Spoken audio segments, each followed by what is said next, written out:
നമുക്കറിയാം, സ്വകാര്യ കമ്പനികൾ റീചാർജ് നിരക്ക് വർദ്ധിപ്പിച്ചതോടെ ലക്ഷക്കണക്കിന് ആളുകളാണ് പൊതുമേഖലാ സ്ഥാപനമായ BSNLിലേക്ക് ഒഴുകിയെത്തിക്കൊണ്ടിരിക്കുന്നത്.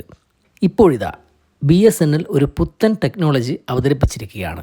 BSNL ഉപഭോക്താക്കൾക്ക് 4G 5G സേവനം എളുപ്പമാക്കുക എന്ന ഉദ്ദേശത്തിലാണ് പുത്തൻ ടെക്നോളജി BSNL അവതരിപ്പിച്ചിരിക്കുന്നത്. അതായത് രാജ്യത്തുടനീളം 4G സേവനം വ്യാപിപ്പിക്കാനൊരുങ്ങുന്ന BSNL വിപുലീകരണത്തിൻ്റെ ഭാഗമായി യൂണിവേഴ്സൽ സിം യൂസിൻ പ്ലാറ്റ്ഫോം അവതരിപ്പിച്ചിരിക്കുകയാണ്. BSNL ലക്ഷ്യമിടുന്നത് ഉപഭോക്താക്കൾക്ക് നിലവിൽ ഉപയോഗിക്കുന്ന സിം കാർഡ് മാറ്റാതെ തന്നെ 4G സേവനവും പിന്നീട് 5G സേവനവും ആസ്വദിക്കാനാകണം എന്നതാണ്.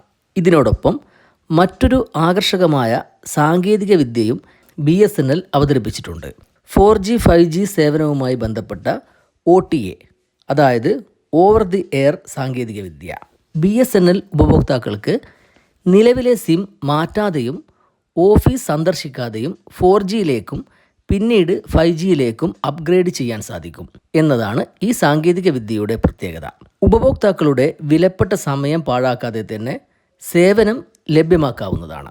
നിലവിൽ ഘട്ടം ഘട്ടമായി 4G സേവനം ലഭ്യമാക്കി വരികയാണല്ലോ BSNL. ഒക്ടോബർ മാസത്തോടെ 80,000 4G ടവറുകൾ സ്ഥാപിക്കപ്പെടും എന്നാണ് പ്രതീക്ഷിക്കുന്നത്. സ്വകാര്യ കമ്പനികളെ അപേക്ഷിച്ച് റീചാർജ് നിരക്ക് കുറവായതിനാൽ സാധാരണക്കാർക്ക് BSNLൻ്റെ ഈ സ്വപ്ന പദ്ധതികൾ ഏറെ ഉപകാരപ്പെടും എന്ന കാര്യത്തിൽ സംശയമില്ല.